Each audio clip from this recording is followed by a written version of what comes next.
Hi everyone, my name is Nathanael and I'm a pastor with the Chinese Annual Conference of the Methodist Church in Singapore, and I also lecture at Trinity Theological College in the area of Christian ethics. Today we are thinking about a very important topic, Christian ethics and the mission of our schools. Maybe before I begin, we should first ask, what is Christian ethics? The word Christian ethics tends to conjure up images of severe headmasters telling us what is right and wrong, telling us how to live our lives. The 10 Commandments, for example, are a very good example of what people usually think of when they think of Christian ethics, which is a way of saying that the church's mission in Christian ethics is basically a way of telling us what not to do. Ethics is commonly construed as the study of right and wrong actions that are common to people always and everywhere. But what if ethics was not simply a list of decisions and a list of prohibitions about what we cannot do? What if ethics was more about the people behind the actions? Allow me to share with you a quote from the Duke of Wellington, referring to the Battle of Waterloo. He said, "The Battle of Waterloo was won on the playing fields of Eton." Let me repeat that. The Battle of Waterloo was won on the playing fields of Eton. That remark is so significant for what we are discussing today. He says that one cannot understand Waterloo without understanding what went on at Eton. In fact, in this statement, what went on at Eton was far more important than the actual battle at Waterloo. Because for the Duke of Wellington at Eton, people were trained to shoulder the kind of responsibility that they were later to encounter at Waterloo. The real decisions that took place at Waterloo were shaped in the fields of Eton. In other words, the Duke of Wellington is saying that ethics is about people and not primarily about actions or decisions. The heart of ethics lies in the formation of character. Once you're out in the battlefield, as it were, it is too late. And perhaps this story illustrates his point. One day in the 1950s in an Edinburgh hospital, a child died tragically on an operating table. Later that week, two friends were talking about the sad events, and one of them expressed sympathy for the surgeon involved, since he had encountered an unexpected complication. The other, a colleague of the surgeon, strongly disagreed, saying, and I quote, "I think the man is to blame. If anybody had handed me ether instead of chloroform, I would have known from the weight that it was the wrong substance. You see, I know this man well. We were students together, and he could have become one of the finest surgeons if only he had given his mind to it. But he didn't. He was more interested in golf. So he used to do just enough to pass his exams and no more. And that is how he has lived his life. Just enough to get through, but no more. So he has never picked up those seemingly peripheral bits of knowledge that can one day be crucial. The other day, in that theater, a bit of peripheral knowledge was crucial and he didn't have it. But it wasn't the other day in the operating theater that he had failed. It was 39 years ago when he only gave himself half-heartedly to medicine." End quote.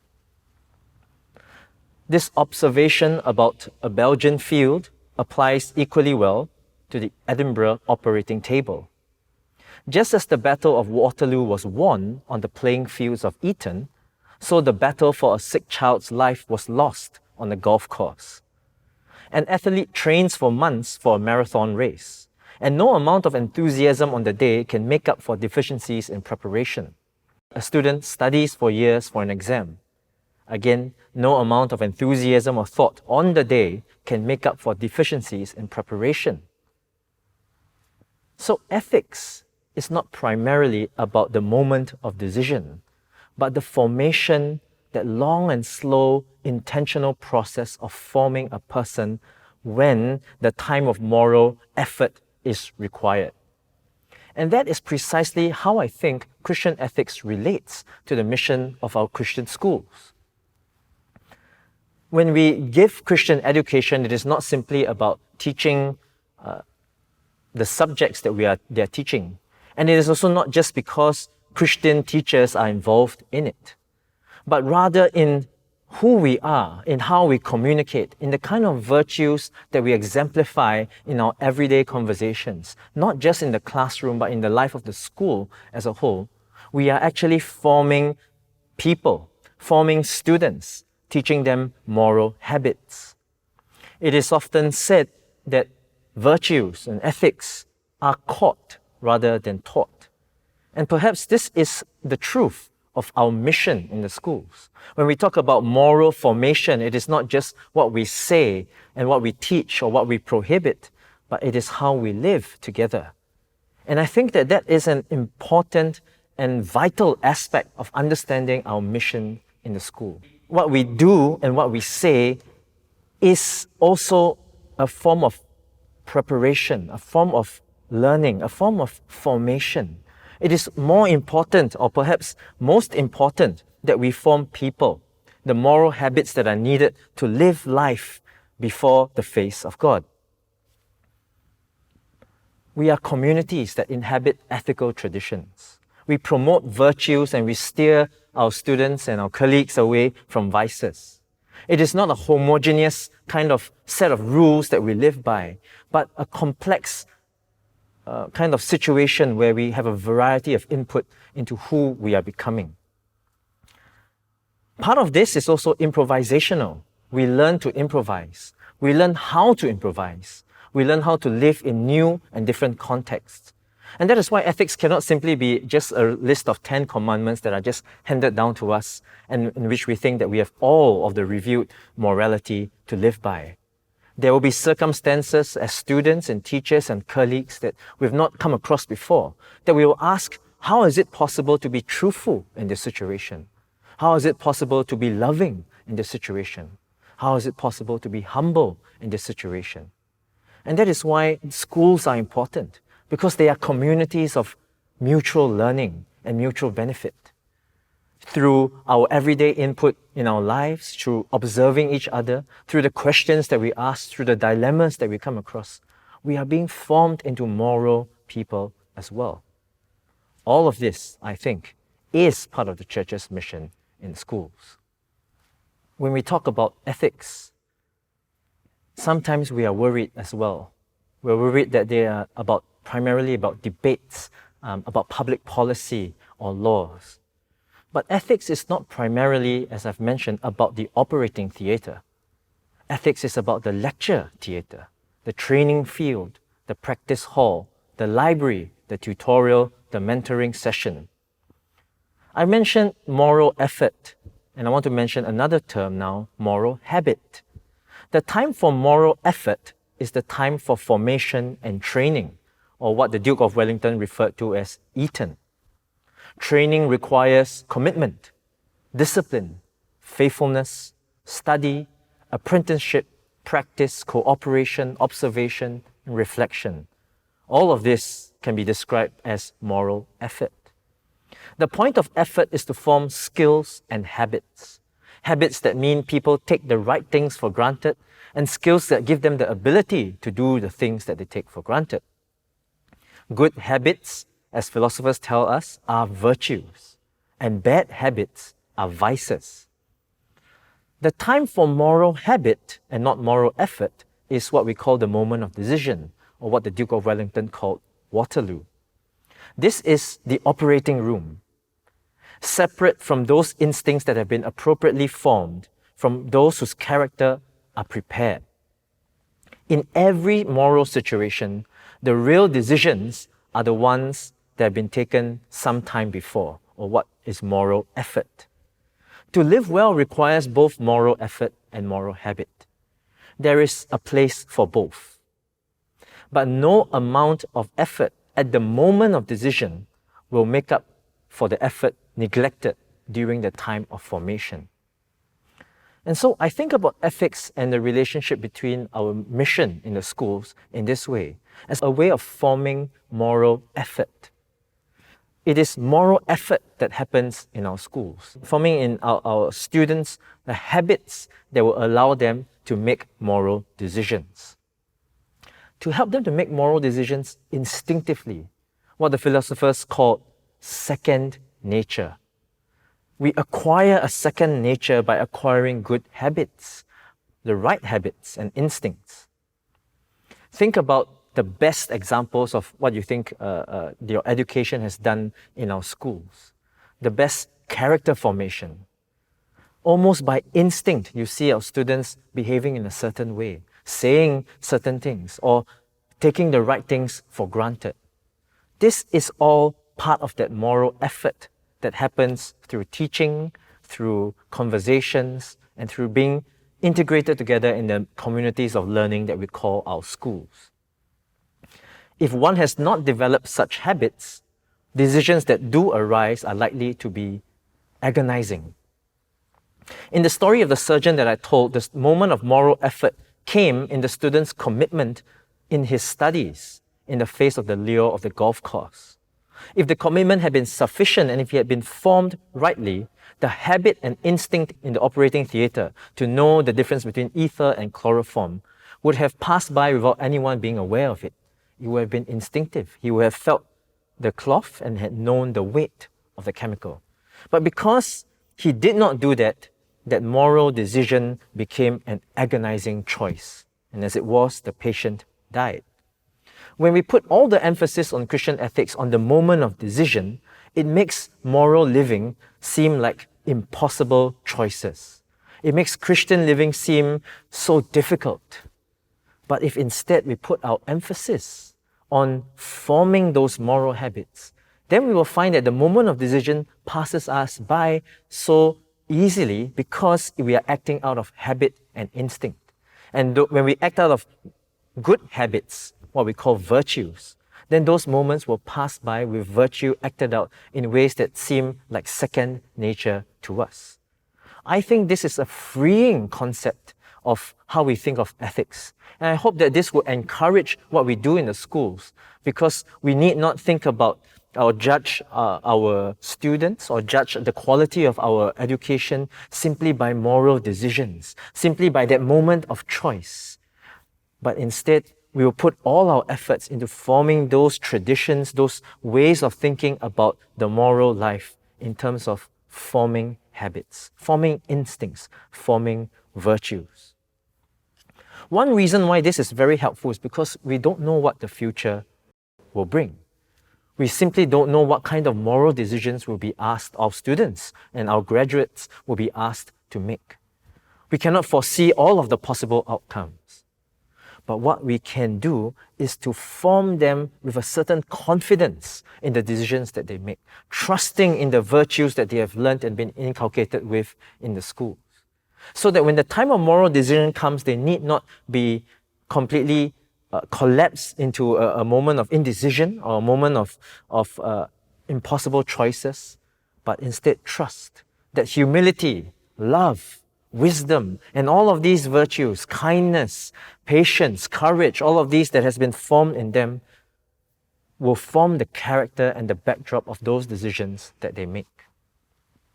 I find this to be a very hopeful way of thinking of our mission in schools. And in this way, our commitment to Christian mission need not simply be about teaching them about the Bible, for example, or teaching them about God in a very specifically Christian way. Yes, the virtues that we understand come to us from the church and from the Bible, but they can be formed in someone before they are cognizant of the fact that they have come from the Bible. I think in this way, ethics also is a kind of mission, forming the kind of person and preparing them also for receiving the truth of the gospel. Perhaps it is in learning how to be humble, how to be kind, how to be patient, how to be merciful, that when the time comes that they hear the words of the gospel announcing that mercy from God, announcing that patience from God, announcing that love from God, that their souls themselves are prepared to receive that word. And so there is a kind of unique process at work here. It's not linear in the sense, and it's not completely intellectual.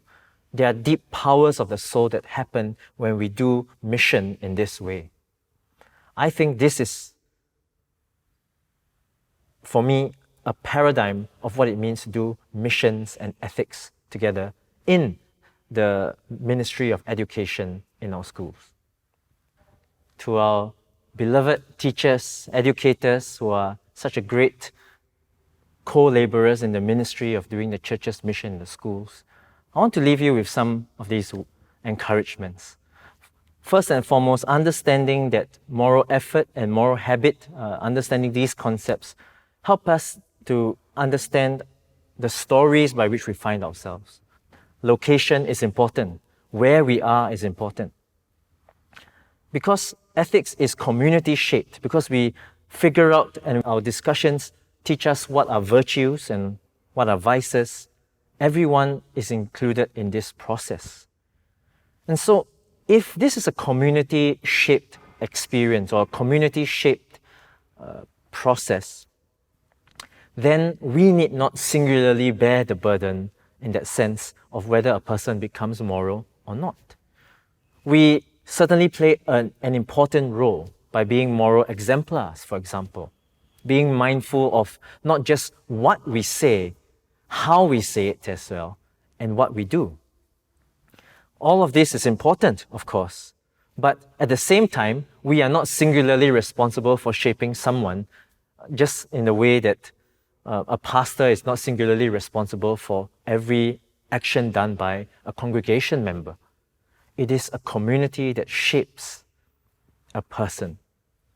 So what we can do is we can help our students to better understand this process by nurturing the community that we are in, by focusing on having open discussions, for example, in the school, about what is right and what is wrong. Not just knowing right and wrong, but what we do and who we are.